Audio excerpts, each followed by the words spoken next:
I will make all of you probably go to some political thing with the coming question, so feel free to go ahead. And I think in some sense this is here so that we all feel comfortable voicing opinions. So one thing is everyone knows in my classroom I demand respect, and I also demand it here. So if anybody, please do jump in if you have a point. Don't think twice about it. And I'm not directing any question at any individual person other than I think you may have an interesting perspective. Continuing sort of with negative things in some sense. There is a question, I'm going to skip ahead because it is a topic. Several people are currently attempting to sue the Pope for inaction over child molestation claims. Do you think individuals have the right to sue such an individual figure over an issue like this? I'm going to start with our Democrat political in the audience, but I do hope that everyone will. I think like most people, the child abuse, the abuse scandal is horrible, and no one thinks that the Catholic Church responded well to that, especially in the United States. I would hesitate to say that that individuals can sue the Pope over this issue. I think the current Pope hasn't really been in power over long enough. I don't know what's called in power. Hasn't been leading the Catholic Church, really. Hasn't been leading the church really long enough, and the Catholic Church has 1 billion people and thousands of priests, so it would be really hard to prove in any court that the Pope had direct influence over a lot of these cases. Suing the church as an institution, I think, is a much different case. If you can prove that certain bishops and leadership, more local leadership, had a pattern of neglect, then I think that's a much different scenario. I would say that they should sue the church if they think they have a legitimate claim, and the court system should evaluate that.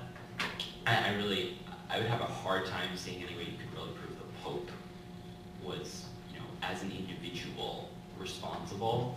And it also goes into jurisdictional issues, and I honestly, there's no way that the U.S. government is going to compel the Pope to come testify about, abuse. So that's just, it would be a completely moot point anyway.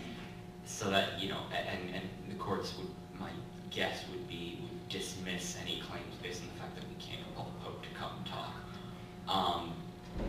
and that would cause an international incident. So there's no way we would get the Pope here under those circumstances. I think the legitimate, way to do that would be sue, the local leadership of the church and, the people who, and those I think they would have some legitimate claims because, there is a lot of evidence that the church leadership, more local leadership, and even, some of the higher ups in the United States, and maybe even in the Vatican itself, as an institution, didn't do enough, and so, but that would be a long trial, and you'd have to have a lot of good evidence for that. But yeah. Thank you. Emily was trying to grab that mic real quick, so. Okay, so I'm like jumping at the bit, not just because I'm Catholic, but coming from a legal standpoint. I think that there's a lot that we need to take into consideration in the question, and I'm not sure if you said this, but we were emailed the questions. And a big part of the question is that it's about negligence and inaction versus taking action. And I think we need to remember that the Pope is also the head of a state. So he serves as a government official as well. And supposing that people wanted to sue him as a person, that would tie into suing him as as a national entity. And I also think that we need to consider logistics, and that this would be tried in an international court. And I'm not sure if there's any precedent on cases with inaction. I also do want to say that I'm not defending this gross abuse of power at all. It has infected our church in almost every level. It's embarrassing, and I think it's important that everything that we can do to bring justice to the situation needs to happen. Civil litigation seems to be the way to go right now. These are individuals. Like, we have to remember that while this is a reflection upon our church, these are individuals, and these are a lot of individuals, but they were individuals. And the court proceedings that are going on now are going on. The problem that I have legally is the statute of limitations. I think that needs to be revised. I think that there are serious issues with psychological effects that have affected the victims, where they have not been able to come forward until the statute of limitations have expired. And that's a gross disservice to our country and to the people who have been abused. And I said our country, but clearly it's happened internationally, but that depends on whatever laws we're going by internationally. But bringing it back to the question, if you want to sue the Pope, all the power to you. However, I think that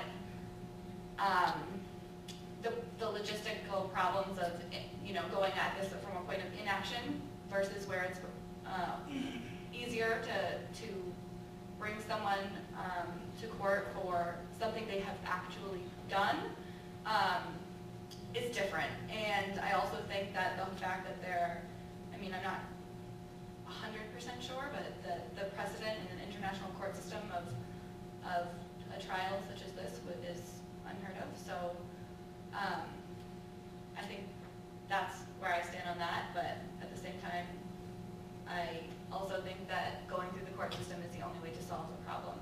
Just not sure if suing the Pope is the answer.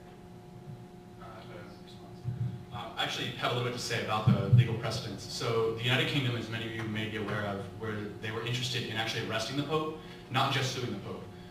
That's significantly different, and there actually is international precedence for an act of this sort. The United Kingdom arrested, I believe, it was a Chilean president during a small nation in a time where they were not identified as a certain category of nation under UN law, which grants other countries the right to hold their leaders subject to not only international but also local law when they enter that country.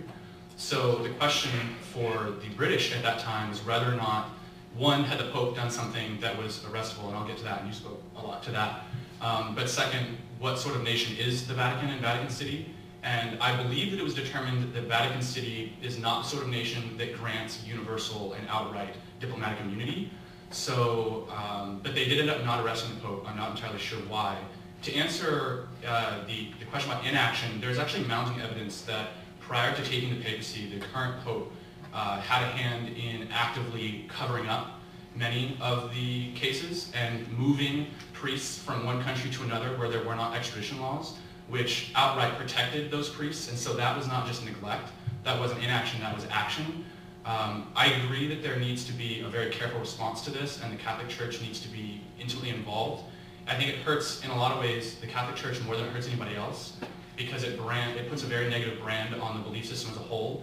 And people, like today is Ash Wednesday, and there are 4 people in this room who have a cross painted on their forehead, and it's really unfortunate that a lot of people's minds go directly to that very negative stereotype, as we're here talking about advancing pluralism, not just accepting of one another, but sort of celebrating the differences of one another and reaching out to one another and encouraging the rights of one another. That symbol of belief has, because of the actions of so few very powerful people, created such a negative image to very many good believers throughout the world who try to do very good. And the Catholic Church and their members are some of the most giving philanthropic people that you can find. And so I think it's very terrible, and it's awful. And if it is true, and if the evidence does come forward that the Pope has indeed actively hidden and protected many of the priests who committed these crimes, I think that something very serious ought to happen. But that we need not forget the Catholic Church and other members of leadership should be involved in that, because it's an internal problem as well as an international problem.